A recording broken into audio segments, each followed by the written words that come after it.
Assalamualaikum warahmatullahi wabarakatuh. Ya syabab, insyaAllah hari ini Al-Faqir Muhammad Al-Fuli akan membahas sebuah topik yang sensitif ya. Topik habaib di Indonesia.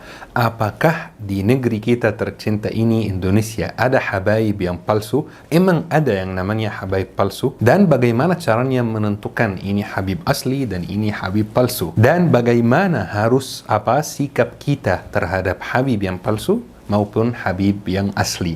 Semua hal ini akan dibahas insyaAllah secara detail. Dan sebenarnya topik ini sempat viral mungkin sebulan yang lalu atau lebih. Dan ana sengaja tidak membahasnya pas viral, biar insyaAllah pas membahasnya itu harus santai, harus berdiskusi, harus menerima pendapat, menolak pendapat, bukan seperti berantem. Kalau membahasnya pas viral itu seperti berantem dan mau hanya membuktikan kebenaran pendapat sendiri. Bismillah, mari kita kaji, mari kita membahasnya dengan tenang.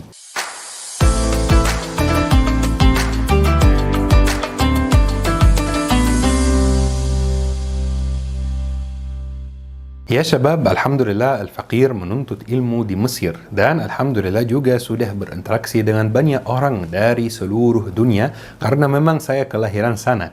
Dan ada satu hal yang sangat unik di Mesir. Saya hari ini ceritakan, teman-teman kalau ada yang ke Mesir bisa praktekkan dan coba sendiri. Dan hal ini bukan hanya di Mesir tetapi di hampir semua negara Arab. Pergi misalnya ke negara seperti Yaman dan jalan seperti biasa, di jalan kaki, kemudian pas ketemu anak kecil yang umurnya mungkin 8 tahun, 9 tahun, 10 tahun, tanya dia, "Ish aslak ya? Kamu asli mana? Kamu dari suku apa? Kamu dari keturunan apa?" Antum bakal terkejut dengan jawabannya. Anak kecil umur 8 tahun, umur 10 tahun ini hafal silsilah nasabnya. Mulai ayahnya sampai Nabi Ismail, teman-teman. Masya Allah, hafal siapa ayahnya, siapa kakeknya, siapa buyutnya, siapa kakeknya, sampai Nabi Ismail. Luar biasa, Masya Allah. Kok bisa ya teman-teman, anak kecil di negara Arab hafal semua itu? Kadang-kadang nama buyut aja kita nggak tahu, betul kan?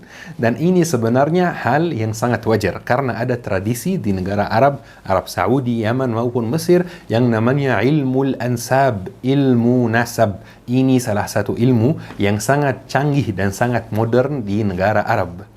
Kalau misalnya Jerman ilmu fisika, Amerika ilmu ini, kalau negara Arab itu ilmu nasab, ilmu ansab. Ilmu ini di sana benar-benar ada ahlinya, ada pakarnya. Sampai di negara seperti Mesir ini ada lembaga pemerintah yang namanya Darul Wathaiq Al-Misriyah. Orang Mesir bisa pergi ke sana, warga Mesir pergi ke Darul Wathaiq Al-Misriyah itu dan bertanya, "Saya tidak tahu kakek saya yang ke-8 itu siapa." Jadi nanti Darul Wathaiq melakukan pencarian dan ketemu kakek ke-8 kamu ini fulan, datang dari negeri ini, atau memang mungkin pribumi Mesir seperti ini. Kemudian di Darul Wathaiq Al-Misriyah itu juga warga Mesir bisa dikasih silsilah nasabnya sejak 700 tahun, sejak 800 tahun dan sebelumnya juga. Dan dikasih syajaratul ailah, pohon keluarga ya, siapa ayah, siapa kakek, kakek ini punya berapa anak, punya berapa istri, punya berapa saudara, semuanya dijelaskan dan semuanya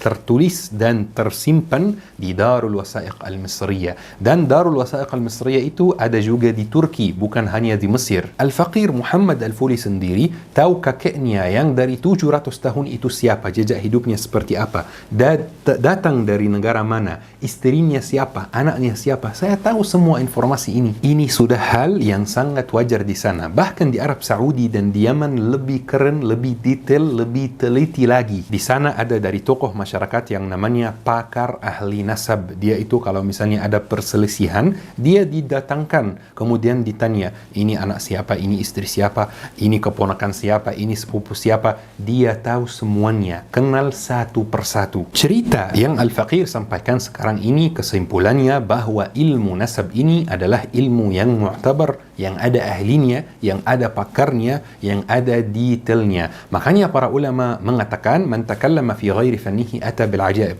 Barang siapa yang berbicara, yang membahas ilmu yang bukan ilmunya, bidang yang bukan bidangnya, maka dia akan memunculkan banyak keanehan. Dan itulah yang terjadi dalam masalah habaib yang sempat viral beberapa minggu dan beberapa bulan yang lalu. Banyak orang yang muncul di sosmed yang membahas soal silsilah nasab habaib. Banyak orang di antaranya juga yang saya sendiri kenal secara pribadi, kenal secara langsung, yang saya hargai dan saya hormati sebagai teman. Tetapi ini bukan bidangnya, makanya pembahasan mereka itu sangat aneh dan sangat tidak masuk akal, karena memang ini bukan ilmunya, ini bukan bidangnya, ilmu nasab. Sampai wallahi kadang-kadang sambil saya melihat itu, saya sedikit ketawa, bukan karena merendahkan, tetapi karena apa yang dibahas ini benar-benar tidak masuk akal. Kalau misalnya ingin membahas ilmu nasab, ilmu ansab, ya boleh saja, tetapi mohon maaf,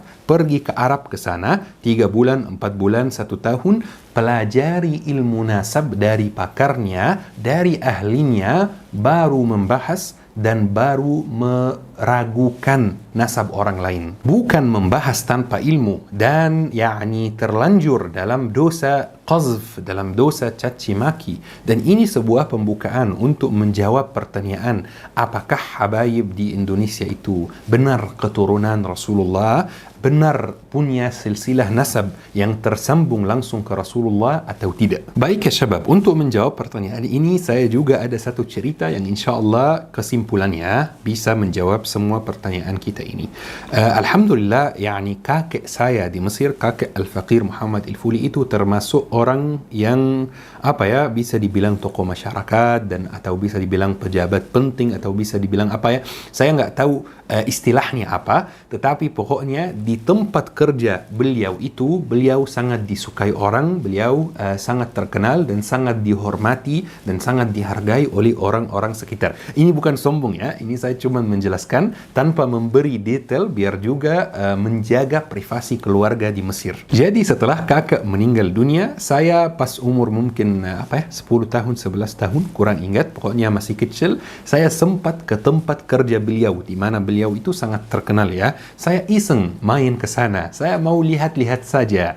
Pas saya mau masuk, kemudian ditanya oleh satpam, kamu ini siapa? Saya menjawab, saya Muhammad Al-Fuli, cucu Fulan Al-Fulani. Masya Allah, satpamnya terkejut dan satpamnya sangat senang. Langsung dikasih tempat duduk, langsung dikasih makanan, langsung dikasih minuman. Masya Allah, luar biasa. Bahkan yang lebih menakjubkan lagi, pemimpin baru tempat tersebut yang umurnya 60-an, yang juga merupakan orang yang sangat terhormat, yang juga merupakan tokoh masyarakat, dia turun dari kantornya untuk menyapa anak kecil yang umurnya 10 tahun dan tanya kabarnya. Luar biasa ya syabab. Ternyata pemimpin yang baru itu merupakan muridnya kakek saya. Kira-kira kenapa dia melakukan seperti itu? Kira-kira kenapa orang umurnya 60-an yang Masya Allah punya jabatan yang sangat tinggi datang turun dari kantornya dan menyapa, menghormati anak kecil yang umurnya 10 tahun? Jawabannya dengan sederhana, karena dia mau membalas kebaikan kakek dengan memuliakan, menghormati, menghargai keturunannya,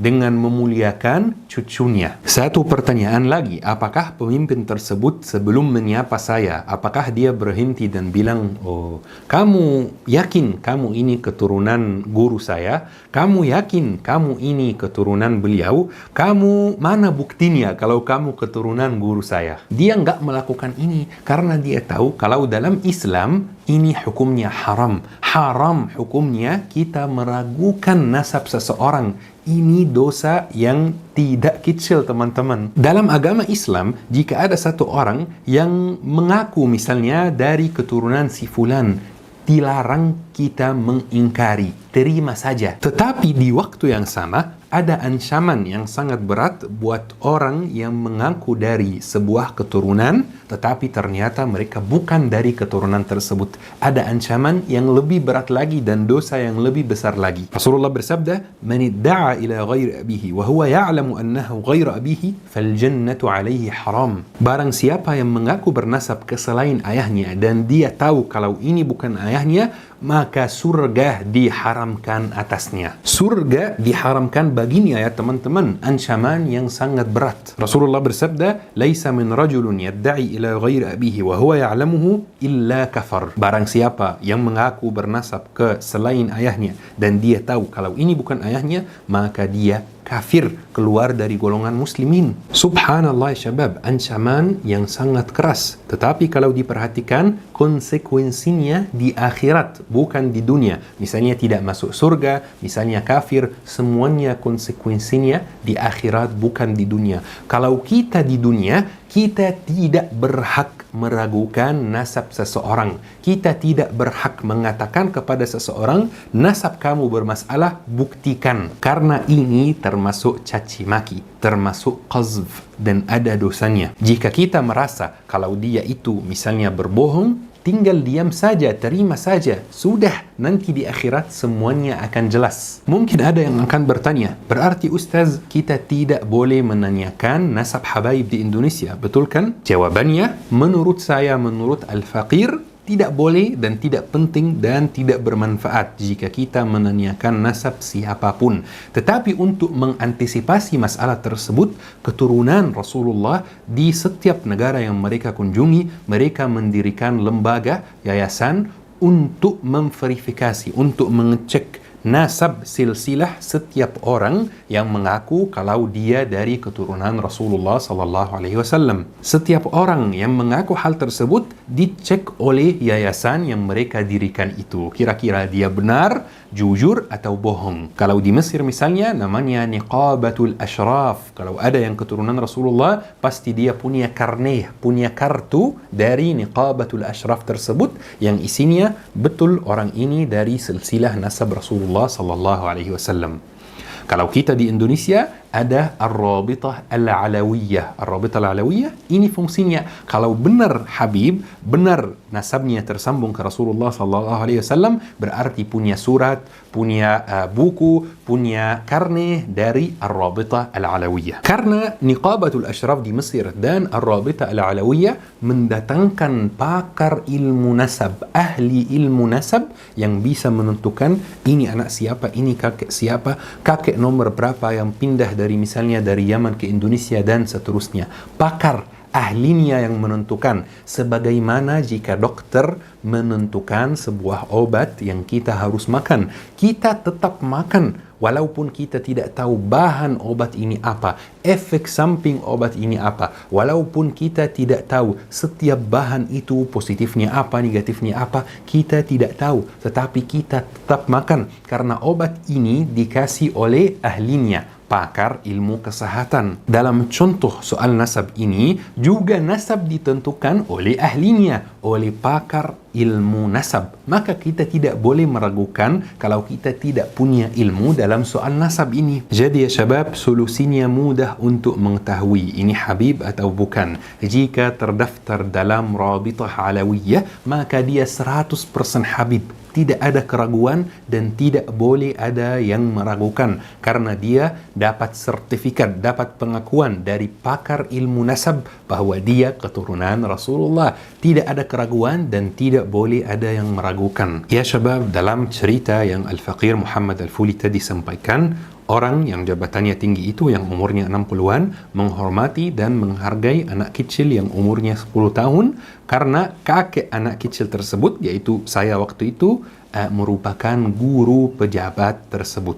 Masa kita tidak menghormati cucu dan keturunan dan anak guru kita semua? Cucu orang yang membawa kita dari kegelapan menuju cahaya Islam, cucu orang yang mengajarkan kita Islam, cucu orang yang akan mensyafaatkan kita di hari kiamat, cucu orang yang menyebut kita dengan ahbabi, para kekasih saya. Masa kita tidak menghormati cucunya? Masa kita meragukan nasab cucunya? Masa kita menyakiti beliau dengan omongan yang seperti ini? Masa kita menyakiti anaknya, keturunannya dan cucunya dengan meragukan nasabnya? La ilaha illallah. Ya syabab, orang itu dihormati dihormati karena 3 hal. Setiap orang di dunia itu dihormati karena 3 hal.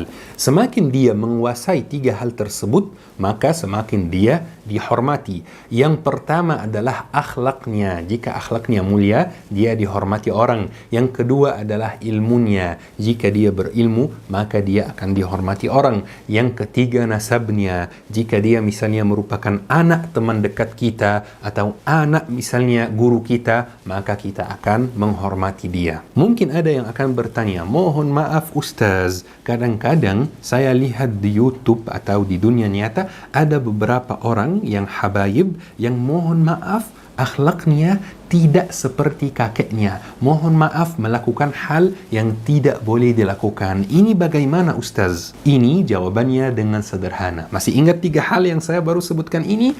Akhlaknya, ilmunya, dan nasabnya. Jika orang itu yang mohon maaf akhlaknya kurang, dia itu akhlaknya misalnya tidak dapat, ilmunya tidak dapat, tetap dapat nasabnya, maka kita tetap menghormati dia karena nasabnya, bukan karena akhlaknya, bukan karena ilmunya. Tetapi kalau misalnya kita ketemu Habib yang akhlaknya dapat, yang ilmunya dapat, yang nasabnya dapat, maka ini wajib dihargai, wajib dihormati, wajib dimuliakan. Karena bisa menjadi guru sekaligus murabbi.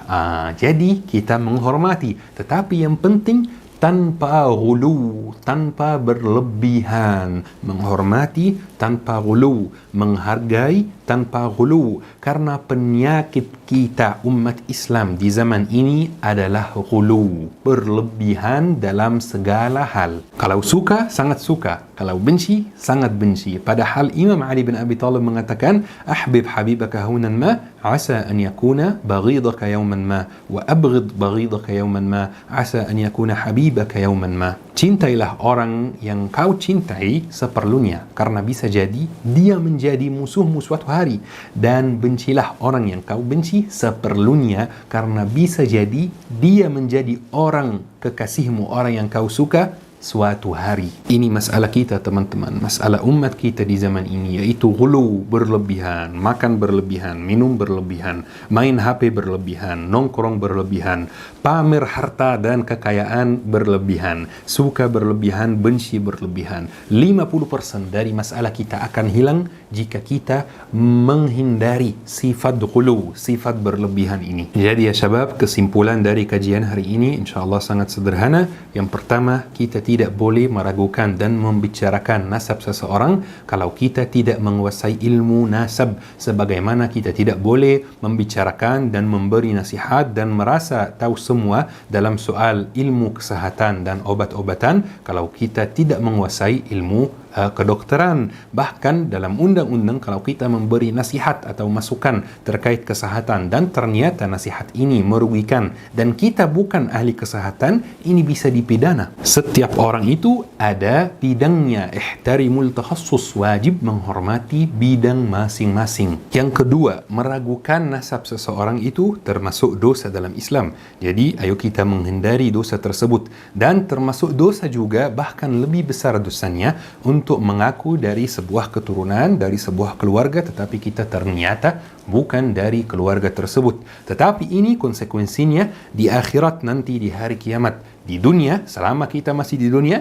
kita tidak boleh meragukan nasab siapapun. Nomor 3, semua orang itu dihormati karena 3 hal. Karena akhlaknya, karena ilmunya, karena nasabnya. Jika dia menguasai satu saja, kita hormati juga. Jika dia menguasai 2, kita lebih hormati, lebih hargai. Apalagi kalau dia menguasai 3, pasti dia orang yang kita bisa mengambil ilmunya, mengambil akhlaknya. Masya Allah. Yang keempat, awas dari ini, awas dari lidah ya syabab. Karena lidah ini bisa membawa kita ke surga. Kalau kita banyak berzikir, kalau kita banyak bicara yang baik, kalau kita banyak baca Al-Quran, dan na'udzubillah bisa membawa kita juga ke neraka kalau kita meragukan nasab fulan, kalau kita membicarakan kejelekan dan keburukan fulan. Na'udzubillah, na'udzubillah. Semoga insya Allah kajian hari ini bermanfaat dan mudah dipahami. Semua pertanyaan, semua kritik, semua masukan dipersilahkan. Yang penting dengan bahasa yang sopan, bahasa yang tidak menyinggung siapapun. Tidak boleh kita memberi kritikan yang mengandung misalnya caci maki, yang mengandung bahasa yang kasar, yang mengandung hal yang menyinggung orang atau kelompok. Dan komentar-komentar yang seperti ini akan dihapus oleh tim. Mohon maaf jika ada kesalahan. Subhanakallahumma bihamdik, asyhadu an la ilaha illa anta, astaghfiruka wa atubu ilaik. Syukran. Wassalamualaikum warahmatullahi wabarakatuh.